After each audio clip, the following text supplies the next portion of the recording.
Hey Detoxers, welcome to an episode of the Disinfo Detox with the Media Literacy Wrecking Crew.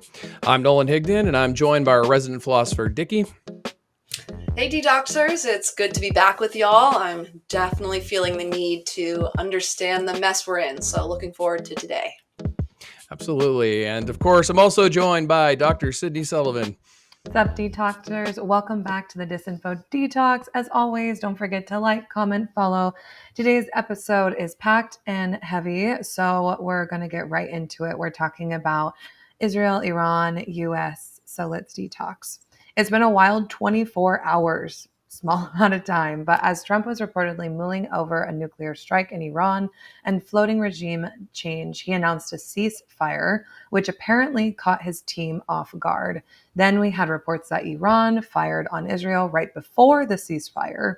Then Israel struck back and later claimed Iran broke the ceasefire. Trump reacted with fury at both countries. Nolan, Dickey, just right now, what do you make of the coverage of these events that are coming back and forth? And more importantly, when it comes to just detoxing and this misinformation or information that we're getting bombarded with, what's the importance of timelines in this instance and the sources we're getting coverage from about the war? Yeah, great question, and I think our audience is going to be a little surprised. Typically, we're not a breaking news program, but this segment was literally added a few hours before recording, and we've been updating it since, as this is clearly in motion. But yeah, Sydney, I think your question in itself reveals a media literacy lesson about how important context is. As you were, briefly summarizing kind of the timeline of events of just the last few hours. You could take any one of those events and extrapolate a totally different narrative. So I think one of the key kind of media literacy lessons that I would take from this, but any media story, is make sure you have the full picture. No story starts one day. I remember after October 7th, telling my students that they were saying like, the conflict began October 7th. I was like, you could start it there. I mean, you could start in 67 or 48. You could start it with British colonialism or post-American World War, one. I mean, you can go down and down the list. So I think having that context is critically important before you draw any conclusions, which I think we're starting to see now with the question of whether or not this ceasefire, as it's being described, is going to last. Yeah, I agree. And those are really great questions. I mean, I think what we're experiencing is the sort of weaponization of the disinformation of just like how it helps create the spectacle. Trump really um, isn't.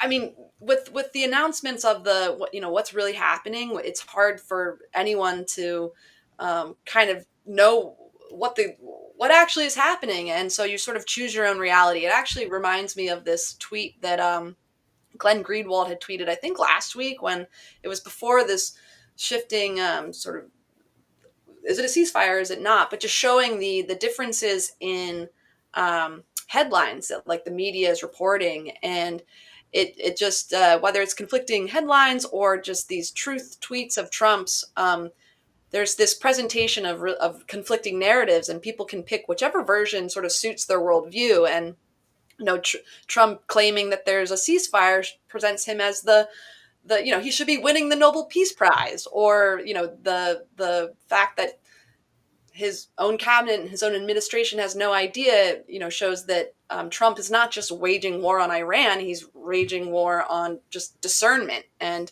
it just, yeah, this whole thing, governance and foreign policy is just a spectacle.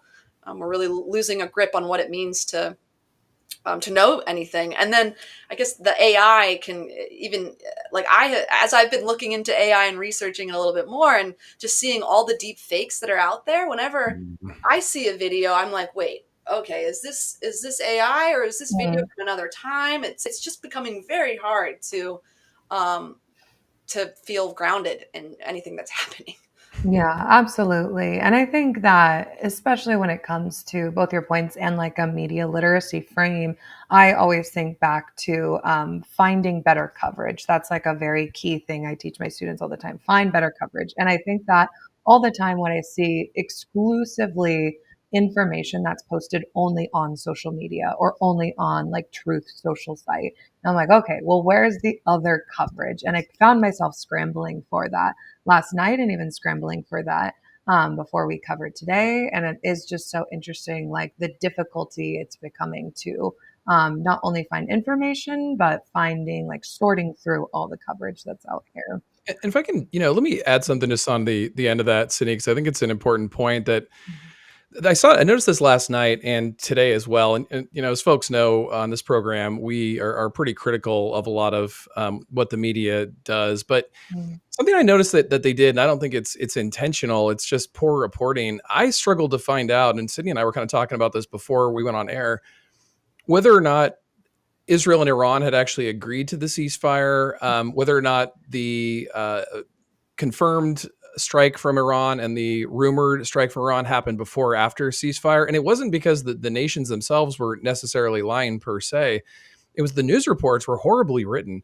mhm. They didn't give a good timeline. They didn't confirm any of those details or any of those things. So as someone who does this for a living, I can say I struggled in this coverage. So, Yeah, it's not you in a lot of cases. It's the reporter if you're the audience member out there struggling with this.